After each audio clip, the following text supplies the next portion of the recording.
Саламатсыздарбы? Эфирде апта ичиндеги негизги жаңылыктарды баяндаган Жума Баян маалымат аналитикалык программасы. Студияда кызматта мен Акылай Маратова. Алгач бүгүнкү чыгарылыштан кыскача. Тилеги ишке ашпай, тиг учак кырсыгынан каза тапкан учкуч. Машыгуу учурунда аскердик тиг учак кулап, 10го чукул адам жабыркады. Энергетиканын кубаттуулугу көбөйтүлүүдө. Чакан ГЭСтер менен күн нурунан энергия алган станциялар качан курулуп бүтөт? Кыска аралыкта бейтапканада 2 наристе 1 келин каза болду. Удаа кайталанган окуялардын жоопкерчилигин ким тартат?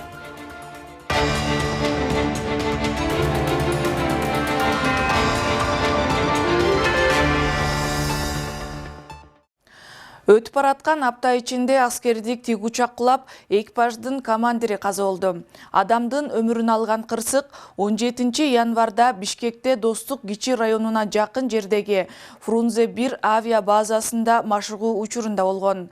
Маалыматка ылайык, Mi-8 аскердик тиг учагы кулаган борттогу 11 адамдын 10-у ар кандай оор жаракаттарды алып бейтапканага жаткырылса, учурда 2 жоокер жандандыруу бөлүмүндө. Укук коргоо органдары кырсык боюнча териштирүү иштери жүрүп жатканын, тергөө калыс жүрүш үчүн бир нече аскер кызматкерлери убактылуу жумушунан четтетилгенин билдирди. Ошол эле учурда айрым эл өкүлдөрү бул кырсыкты орган жетекчилеринин жоопкерчиликсиз мамилеси менен байланыштырууда.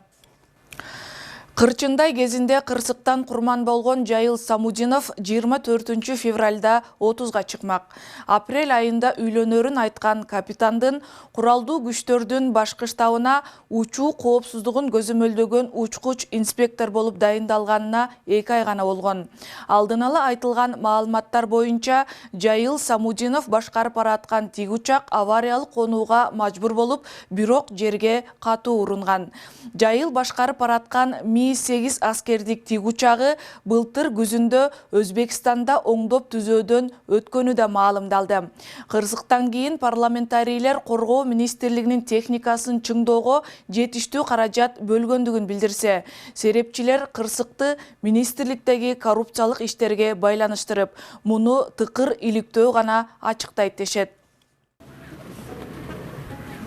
Бишкектин Достук айылына жакын жерде кулаган тиг учак кырсыгынан каза тапкан Жайыл Самудинов 19 январда акыркы сапарга узатылды. Ал 1994 туулган. Үй бүлөдө 3 туугандын улуусу, быйыл үйлөнүүнү пландап жаткан. Коргоо министрлигинин башкы штабынын башчысы Руслан Мухамбетов оор жоготууга учурап, кайгыга батып тургандарын билдирди.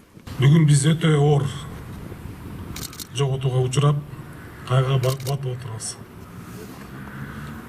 Себеби биздин куралдаш кесиптешибиз капитан Самудинов Жайыл Чолпонович акыркы сапарга узап жатат.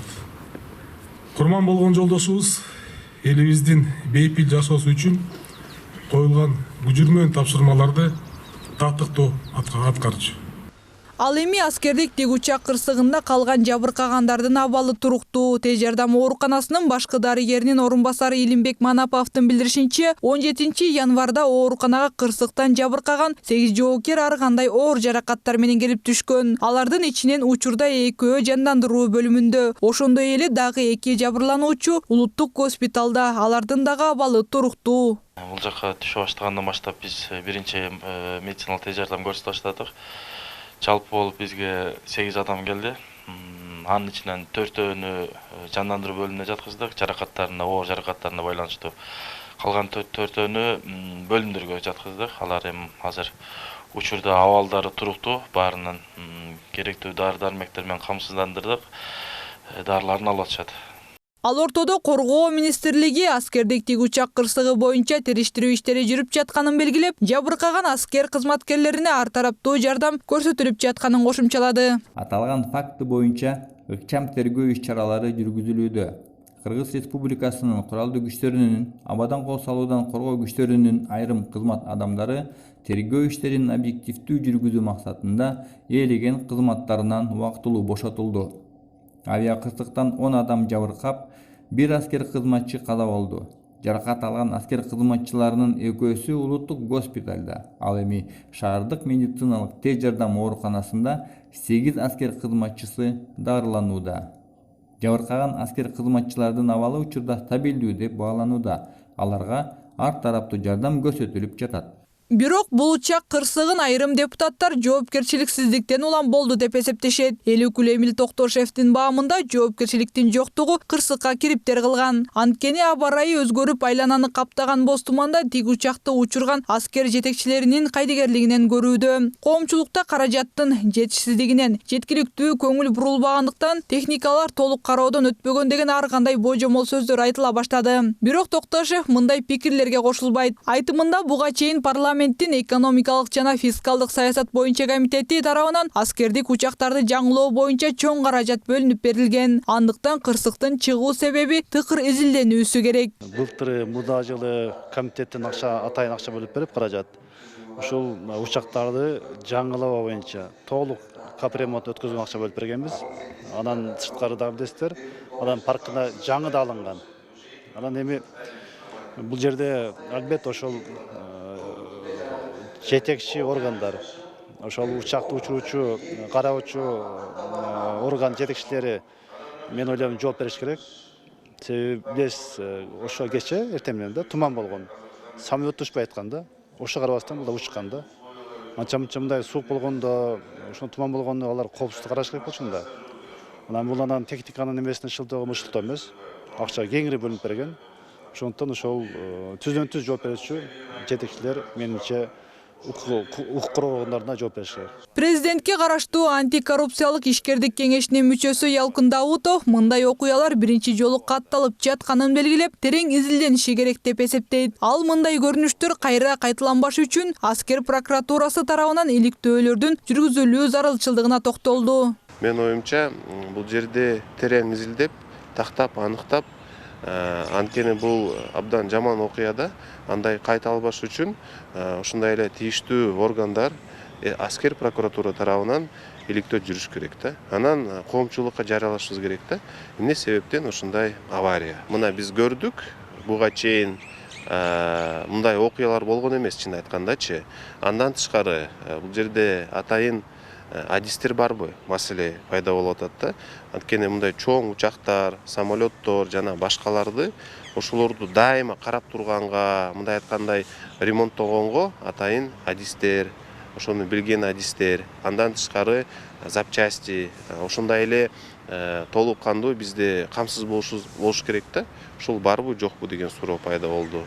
Бул жерде мен оюмча кыска мөөнөттө ошол суроолорго коргоо министри тарабынан абдан дагы бир жолу айткым келет. Кыргыз аэронавигация тарабынан жооп болуш керек.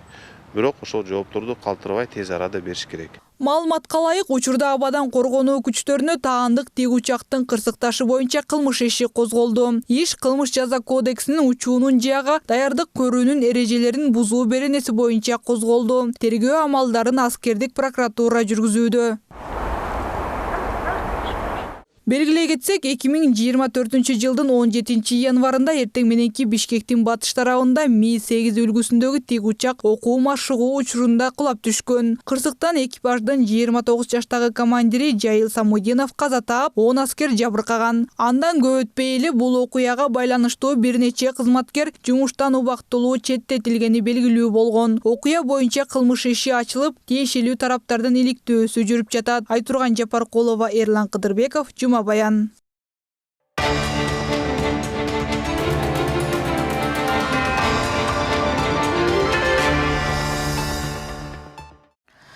Кыш келгенден тарта электр энергиясына байланыштуу маселелер күн тартибине чыгат.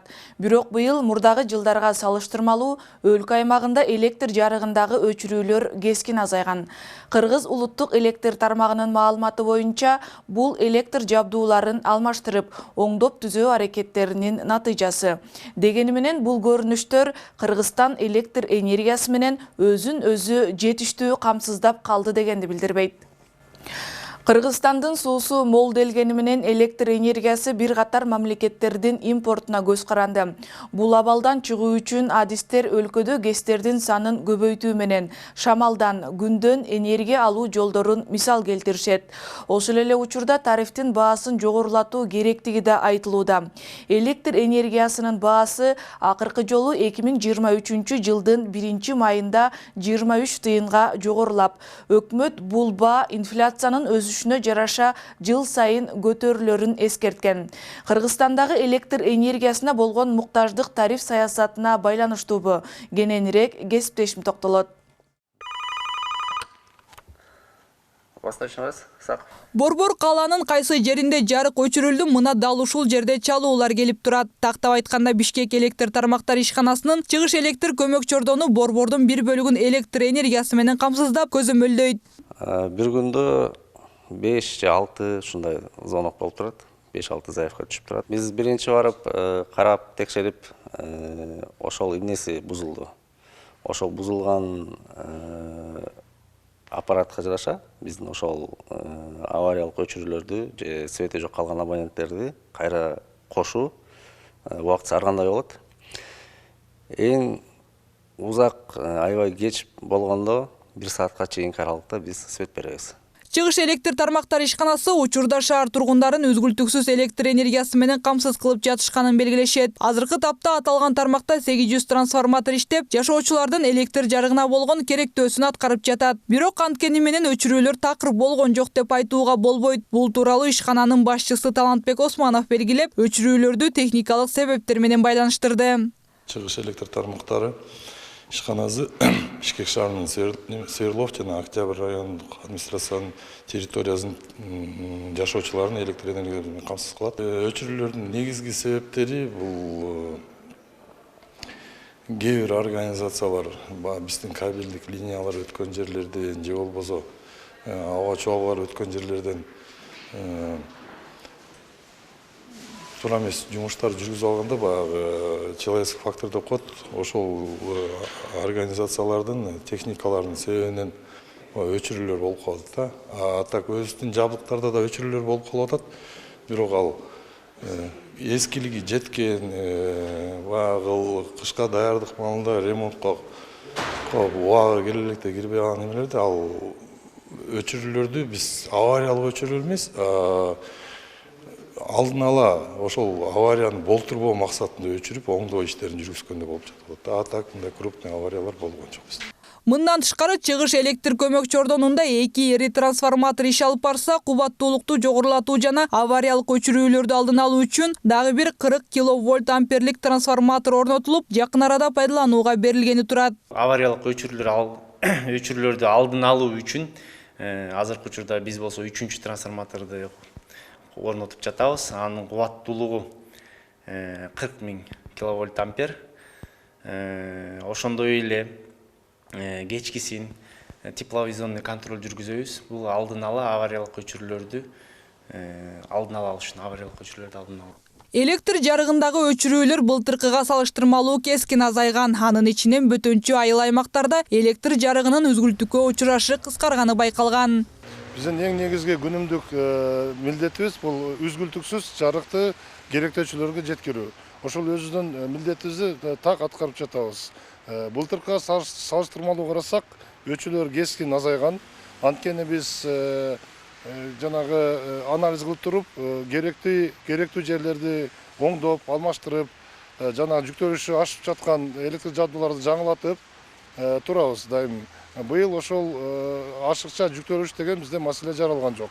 Ошол айынан биз үзгүлтүксүз электр жарыкты жеткирип жатабыз. Энергетика министри Таалайбек Ибраевдин билдиришинче, эми март айынан тарта Ысык Көл облусунун Тору Айгыр айылына күндөн энергия алынуучу станциянын куруу иштери башталат. Бул долбоорго 47 миллион сомдун тегерегинде акча салынган.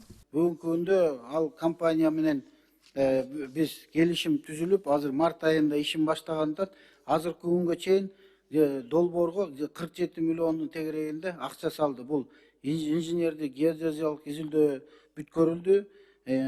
Болнус архитектура шаар куруу корутундусу алынды.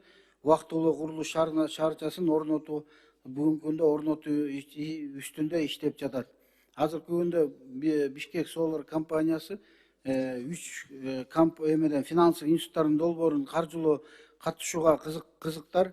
Бул Россия өнүктүрүү фонду болду, Евразия өнүктүрүү фонду, Газпромбанк, анан Unigrin Energy деген компания ортосунда келишим түзүп, ошол балык тор айгырдагы 300 мегаваттык 300 миллион АКШ долларын салганга даяр болуп турат. 407 гектар бүгүнкү күндө жер алынган. Аны менен катар министр Кыргызстанда электр энергиясына күндүзгү жана түнкү тариф киргизилиши мүмкүн экенин кошумчалады. Тариф саясаты боюнча даярдыгыбыз бар, ал жөнүндө азыр как раз аскөе счетчиктерди коюп алсак, ошондо биз ошол түнкү күндүзгү тариф бергенге мүмкүнчүлүгүбүз болот да. Бул эң биринчи очередь карап атабыз. Анткени түнкү мезгилде биз электр энергияны импорт кылганда дагы түнкү мезгилде анан дем алыш убактарында баасы совсем башка болот да. Ошон үчүн Кудай буйрса май айында ошол тарифный политиканы карап ошого киргизебиз го деген ойдомун да. Ал эми энергетика боюнча серепчи Жаныбек Кулумбетов Кыргызстан негизинен энергетикалык ресурстарга бай өлкөлөрдүн катарына кирерин белгиледи. Бирок анын иштеп чыгуу мүмкүнчүлүгүн жогорулатуу керек деп эсептейт. Ошондой эле жылдан жылга калктын санынын өсүшү, заводдордун курулушу, электр энергиясынын керектөөчүлөрүнүн санынын өсүүсүнө алып келүүдө. Андыктан серепчи ГЭСтерди куруу менен катар күндөн шамалдан энергияны алуу мүмкүнчүлүгүн жогорулатуу, электр энергиясына болгон муктаждык чечүүгө шарт түзөрүн кошумчалады. Чечүүнүн жолдору жана мен айткандай биринчиден энергия потенциалдарды мындан ары жогорулатуу. Күндүн жардамы менен энергия алуу мүмкүнчүлүгү бул жаңы мыйзамдын кошумча өкмөтүбүздүн Министерство энергетиканын акыркы постановленияларын карай турган болсок, ошону иштетүүгө шарт түзүү багытында жүргүзүлүп атат.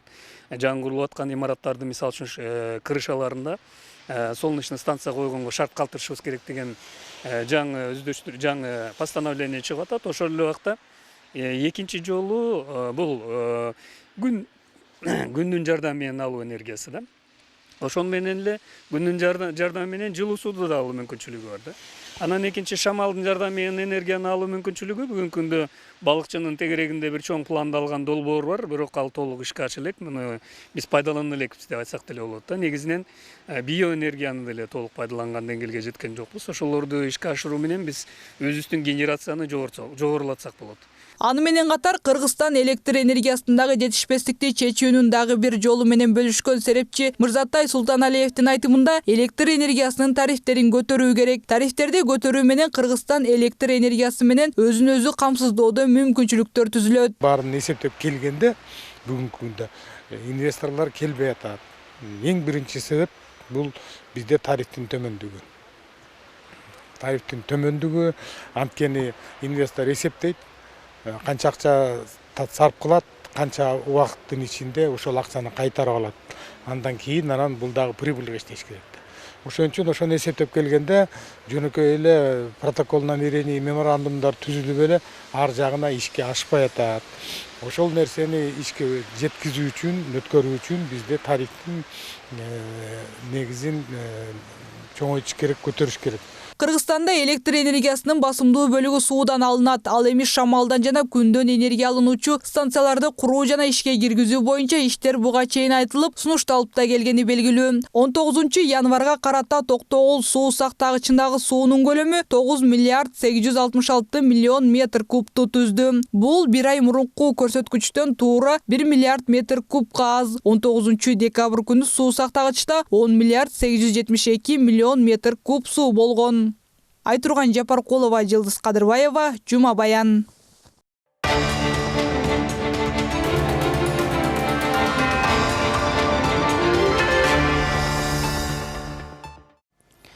Bir айдын ичинде Бейтапканада эки наристе бир келин төрөттөн кийин каза болуп калды. Бул окуя коомчулуктун үрөйүн учуруп, жоготууга учураган ата-энелер соттук медициналык экспертизанын жыйынтыгын күтүшүүдө. Бул жумада 2 жаштагы бөбөк номур 3 балдар ооруканасында чарчап калды. Ата-энесинин айтуусунда балага биринчи жардам көрсөтүлгөнү менен Бейтапканадагы дарыгерлер балага учурунда чара көрүшкөн эмес. Мындан улам түшкү түшкү саат 2:30 ооруканага баласын алып келип, кечки 6-да табытын көтөрүп кеткен ата-эне ишти карап жаткан Октябрь райондук ички иштер бөлүмү акыйкат тергеп, күнөөлүүлөр жазаланат деп үмүт артышат. Жума ичинде Борбордогу номер 2-төрөт үйүндө келиндин каза болгону боюнча маалымат тарады. Ал наристелерин жарыкка алып келгенден кийин 4-күнү көз жумган. Бул маселе жогорку кеңеште да көтөрүлүп, депутаттар Саламаттык сактоо министрлигин элдин саламаттыгына көңүл бурууга чакырды. Жоготууларды мурда кийинки ооруларга байланыштырса, эл өкүлдөрү министрликти комплекстүү иш алып барбаганынын жыйынтыгы дешет. Кененирээк кийинки материалда. Жума ичинде балдар ооруканасында наристе менен төрөттөн кийин келиндин каза болгону коомчулуктун үрөйүн учурду. Аптанын башында Кайыркүл Темиркан кызы 2 жаштагы баласын номер 3 балдар ооруканасына алып келип табытын көтөрүп кеткен. Ал уулу жакшы эле жүрүп, дем алуусу начарлап кышылдап кеткендиктен тез жардам чакырып келбегендиктен баласын номер 3 балдар ооруканасына алып барган. Кайыркүл бейтапкана баласын кезексиз кабыл алганы менен педиатр убагында керектүү чара көрбөгөндүктөн баласы чарчап калганын айтып, буга ак халатчандарды күнөөлөйт. Сразу эле кабыл алышты, бирок сууз мамиле кылышты да, баламды ошо тяжелый дем ала албай атканын көрүшүп, эч ким монтип жардам берип, ары чуркап, бери чуркап эме кылышкан жок. 2:30 келгем, 2:30 келип 5:30 баламды жоготуп өлдү деген эмени кабарды угуп, ошо жерде ыйлап отурдум. Ал эми чарчап калган Алихандын атасы Алмаз номер 3 балдар ооруканасындагы педиатр уулуна биринчи жардам көрсөткөндөн кийин кислород койгон. Бул маалда нөөмөт алмашып, баланы башка педиатр карап, ал тез жардам менен башка ооруканага алып бараарын айткан. Көп өтпөй кислород менен дем алып жаткан Алихандын оозунун тегереги көгөрүп баштагандыктан дарыгердин айтуусу менен баласын жандандыруу бөлүмүнө көтөрүп барган. Мен чуркап барып келинчеги менен баланы алып эле реанимацияны көздөй бараттык. Реанимацияны көздөй баратканда эле ошо эки корпустун ортосунан эле пап деп эле бала мени карап ыйлады. Мени карап ыйлаганда эле мен айттым: "Болду, ыйлаба, азыр бугум келет, экөөбүз кетебиз." Десем балам токтоп калды. Ошо ойдон эле баягы көзүн менден албай эле мени карап эле ушинтип көтөрүп кеттим. Реанимацияга бардык. Реанимацияга ошо жетип калганда эшик такылатты, тиги Орозбекова Айзада деген врач. Эшикти ачты, ошо реанимациядагы врачтар менин колуман алып атканда, балам мени карап 3 жолу айтты да. Пап, пап деп 3 жолу айтты. Ошо мен реанимацияга алып кирип кетти баламды. 5:30 ошо 6:ларда баягы ошо реанимациянын врачтары мени чакырды, неме көздү. Кирдик, кирсек эле балаңыз чарчап калды деди. Ошол жерден ыйлап эле эмне кыларымды билбей эле отуруп калдым. Ал баласы бейтапканага дене табы көтөрүлүп барбаганын, барганда да дене табы текшерилбегенин билдирди. 2 жаштагы Алихандын өлүмү боюнча учурда соттук медициналык экспертиза дайындалып, окуянын себеби аныкталууда. Номер 3 балдар ооруканасынын директору Акылбек Мамановдун айтымында балага дарыгерлер колдон келген жардамын көрсөткөн. Тилекке каршы реанимацияда канча аракет кылса да болбой, 1 саат аракет кылышты, анан каза болуп калып атат. Анан эми бул жерде ушуну менен суранып кетет элем. Биз азыр өзүңөр билесиңер, бизде нагрузка аябай көп, такшалып, точно иштегенге аракет кылабыз. Азыр биз эми следствие башталды. Ал ошо реанимацияда киргизип, каза болгондон кийин биз өзүбүз врачтар милициядан чакырдык.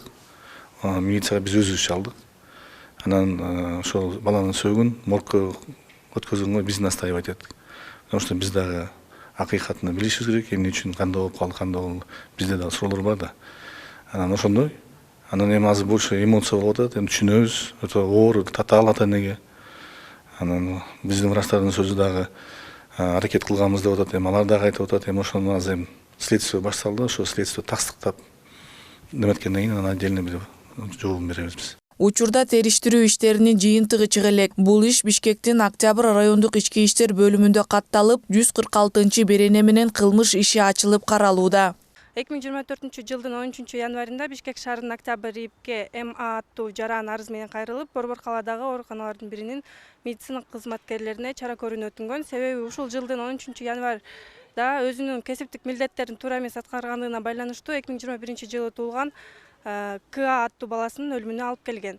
Аталган факт боюнча Бишкек шаарынын Октябрь РИИБтин электрондук журналына катталган тергөө чейинки текшерүү иштери башталган, бардык экспертизалар дайындалган. Бейтапканада чарчап калган 2 жаштагы Алихан үй бүлөдөгү 3-чү бала болгон. Ага чейинки 5 жана 3 жаштагы 2 эжеси бар. Мындан улам Алихандын ата-энеси иш акыйкат тергелип, күнөөлүүлөр жазасын алат деп үмүт артышат. Бул окуядан көп өтпөй номер 2-төрөт үйүндө келин каза болду деген маалымат тарады. Ал төрөгөндөн кийин 4-күнү көз жумган. Бейтапканада катталган өлүмдүн удаа кайталанышы коомчулукту кооптонтуп, ар кандай өңүттөгү кептер орун алды. Бул маселе жогорку кеңештин жалпы жыйынында да көтөрүлүп, депутаттар министр Алымкадыр Бейшеналиевге кызматына кайра дайындалгандан кийин мурдагыдай иш алып барбай жатканы айтылып, балдардын эненин өлүмүнүн себебин такташты. Жеке менчик клиникада жаш балдардын каза болгондору мынакей экөө тең каза болуп кетти. Бир больницада төрөттөн аял каза болду. Алардын баарына мен комиссия түзүп, ошол лечащий врачтарды бүт бардыгы эмес. Мынакей билесиздер, жана жаш баланыкы кеткенде эртеси күнү эле мен жумуштан аларды алып, правоохранительный органда отургузуп айттык. Азыркы кезде правоохранительный органдар алардын иштерин текшерип атат, кээ бирлерин СИЗОго отургузушту. Бул боюнча биздин аракетибиз правоохранительный органдар менен түз кетип баратат. Ошондой эле соттук медициналык экспертизанын 1 айга созулушу кайгылуу окуялардын орун алганы жоготкон ата-энеге түмөн ойлорду жаратууда. Катар жоготуулардан улам мыйзам чыгаруу органы системалуу иштин алып барылбаганынын кесепети ачыкталганын ортого салышууда. Дени сак бала төрөш үчүн аны үчүн биздин аялдарыбызды карашыбыз керек да. Биздин кыздарыбызды карашыбыз керек. Кыздарыбыз, өспүрүм кыздарыбызды карашыбыз керек. Бизде азыр абдан железодефицитный анемия деп коет, кан аз болгону менен ошондой ооруларыбыз көп. Фолиевая недостаточность, фолиевая кислотанын жетиштүүлүгү дагы ошол да себеп. Анан кийин ошол багытта биз азыр иш аракеттерди кылышыбыз керек да, деген ошо биздин эле ошо өспүрүм кыздарыбыз чоңоет, турмушка чыгат. Анан кийин турмушту кургандан кийин сөзсүз түрдө төрөшү керек, туурабы?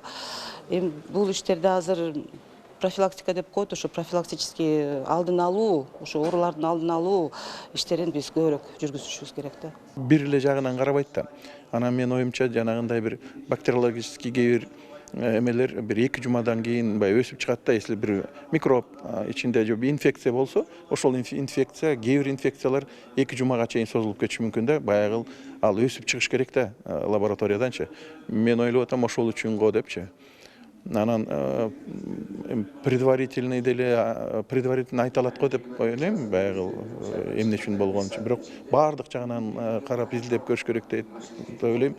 Эмне үчүн дегенде шашып деле кылып койсок деле болбойт да. Эмне үчүн дегенде мүмкүн чыныгы бир проблема болсо анан чыкпай калышы мүмкүн да. Бул соттук медициналык экспертиза өзү мыйзам боюнча 1 айдын ичинде берилиш керек деген талап бар экен. Бул боюнча биз дагы көтөргөнбүз. Эмне үчүн бат эле жыйынтыгын чыгарып, анан кийин берилгенге мүмкүнчүлүк жок дегендечи. Булар мыйзамдан каралган, эгерде мыйзамдан өзгөртүүлөр киргизип берсе, андан батыраак болмок да. Анан абдан өкүнүчтүү.